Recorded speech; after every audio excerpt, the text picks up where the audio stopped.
And first at 11 on this Friday night, a suspect fires bullets at a car with undercover detectives inside. Thank you for staying up with us tonight at 11. I'm Anthony Austin. My co-anchor Heather Crawford has the night off. And all new tonight at 11, I want you to take a close look at this picture on your screen. These are new pictures of the suspect's car.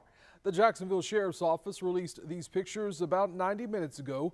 Police say this is the car that the suspect took off in after firing shots into the Jacksonville Sheriff's officer's car. Our Riley Phillips is on your side tonight, joining us live from the scene of the shooting with more tonight. Riley. Yes, Anthony, the suspect drove off in a silver Toyota Camry. They don't know which direction he went, but they say he was able to fire 4 to 5 rounds before taking off. Neighbors coming home to their streets blocked off with police tape Friday afternoon. Undercover narcotics detectives with JSO were in a car doing some work in the area when they saw a man at the intersection of Florida Avenue and East 22nd Street. JSO says the man did not talk to the detectives or approach them before shooting at their car. The detectives did not return fire.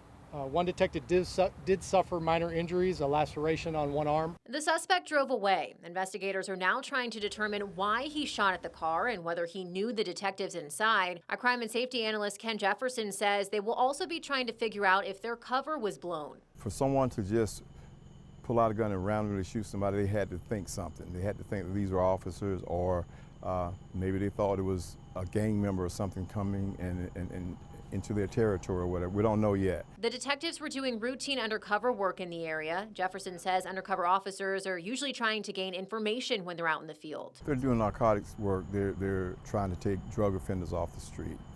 They could do a buy bust where they buy the drugs and they bust a person later on. They could be meeting with informants, getting information as to who's the players. While JSO works to track down the suspect, Jefferson says it is very fortunate none of the detectives were seriously injured. He says while these shootings involving undercover officers are rare, it is still a dangerous job. You have a role to play, and that role is to pretend that you are what they are, a criminal, and you have to think like them, you have to act like them in certain degrees without breaking the law, of course. You have to follow your guidelines, but that's the role of an undercover officer. And JSO says the man was also wearing dark pants and a camouflage jacket. If you've seen him, if you know anything about this incident, you're asked to call JSO or Crime Stoppers. Live on the east side, Riley Phillips, First Coast News on your side.